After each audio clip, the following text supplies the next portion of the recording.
Well, hello, welcome. Thank you so much for attending this marriage seminar that we're having today. My name is Isabel Kim, and I just want to go ahead and get started if that's okay with you. So today I would like to talk to you all about why 12 hours of premarital counseling is just not enough. So let's go ahead and dive right in. My topic that I want to talk about today is why married couples should go through counseling their first year of marriage. First of all, marriage is not for the faint of heart, which again is why we are having this discussion today to talk about how we can better help our surrounding newlyweds, how we can better help the couples around us to improve the marriages around us and improve the lives and the relationships of those that are looking to get married. Some of the things to focus on in your first year of marriage should be building a firm foundation, getting on the same page, and learning to share. Now, these are the 3 points or the 3 main topics that I'll be talking and breaking down for you all today. I first also want to start with a quote by a good friend slash counselor slash mentor that I know. Her name is Sam Sudek, and I will be sharing some different quotes from her today that I did in an interview with her a few days ago. So first of all, this quote, I'm just going to read it out loud for you, but it says, "There are few life events that create more strain than marriage in the weeks leading up to the actual ceremony. Then the honeymoon is in the rearview mirror, and the newlyweds are looking at mounds of boxes in their first shared home.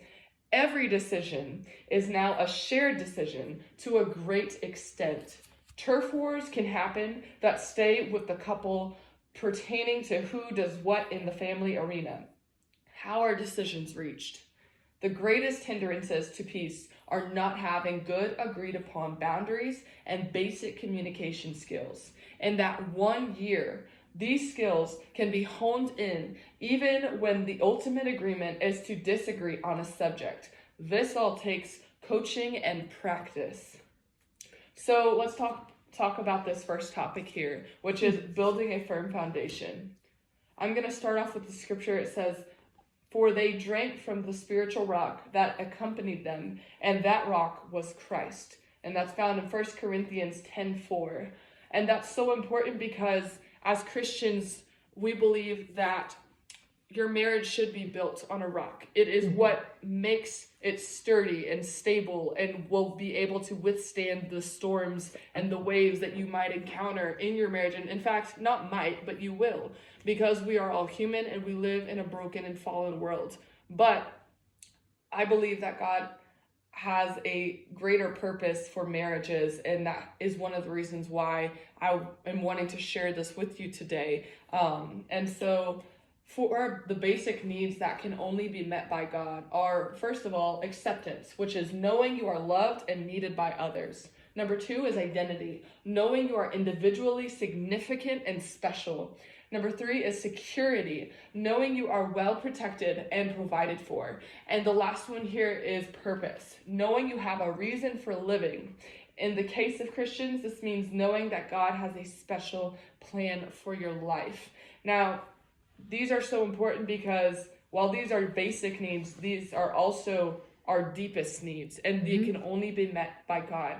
So it's important, and really these are things that should be already met and already honed in and secured and acknowledged before even getting married.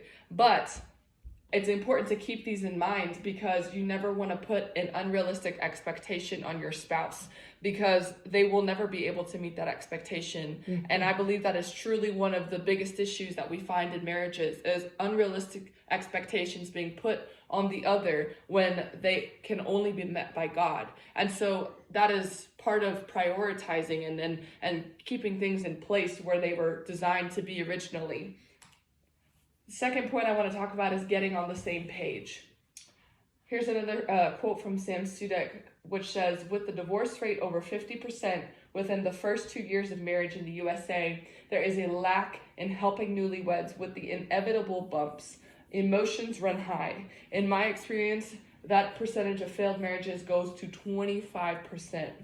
It could be even lower if couples would choose to learn some basic skills that I call working toward agreement.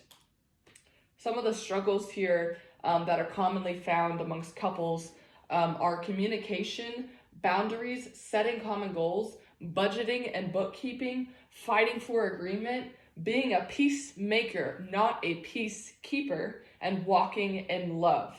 Now, please take note of all of these because these are some of the most common things that couples struggle with.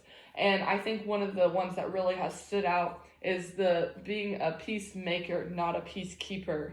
And it's important that we are addressing the issues that we see within a marriage. And I think that is one of the biggest issues that newlyweds have, is that they're, as some might say, a little bit blinded by love, or just not ready to take on all of the hard work that comes with marriage yet. And so we have a tendency to ignore those things until later on, which is one of the reasons why we see so many marriages falling apart later on down the road, is because they were not dealt with at the core, at the root, when things first started out. Mm-hmm. And so this is, again, honestly, this is a part, again, of just building that firm foundation in your first year of marriage. I want to talk about the law of priority. And this is taken from a book called Marriage on the Rock by Jimmy Evans. And I'll be reading a bit from him throughout this presentation. But this first quote says, "If you examine closely the problems of your own marriage or of those around you, it will not take long for you to see that many of those problems and failures are the result of misplaced priorities.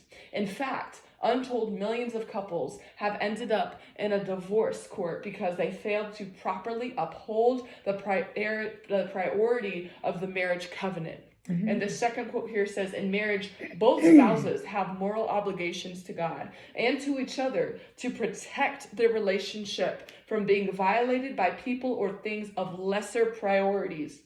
When time, energy, and or resources that rightfully belong to us are given by our spouse or to someone or something else in any consistent or significant way, we will feel violated and experience legitimate jealousy." And again, this is in alignment with making sure that your marriage is what comes first next to your relationship with the Lord. Mm-hmm. It is second place. And obviously, as I just stated, God is that first place, and keeping him the center of it all, and keeping him that rock that you are relying on and standing on is key. And to making sure that your marriage is working as well. And then also making sure that you are prioritizing your spouse above all of the other people in your life. Now, this last point I want to go over is learning to share. This is definitely a big one amongst newlyweds, as you have two separate people coming together to become one. And that is something that we are not used to. Mm-hmm. And so I want to talk about this verse here that says, "Jesus said, in the same way, any of you who does not give up everything that he has cannot be my disciple," which is Luke 14:33. I also wanted to talk about the law of possession that goes along with this. In this first quote, it says, "The law of possession must cover every area, aspect, and detail of a successful marriage. Anything not submitted to joint ownership and control will produce violation of the marriage bond. It does not matter what it is." In this last quote here, it says, "When couples aren't willing to share everything, they are implying that they don't trust the other person enough to share it." Right. In this last bit here, I just want to conclude that it's so important that you build your firm foundation. You get on the same page. You learn to share in the good and the bad. And you work to sustain the love so that your marriage lasts for years on end. Let the new turn to gold.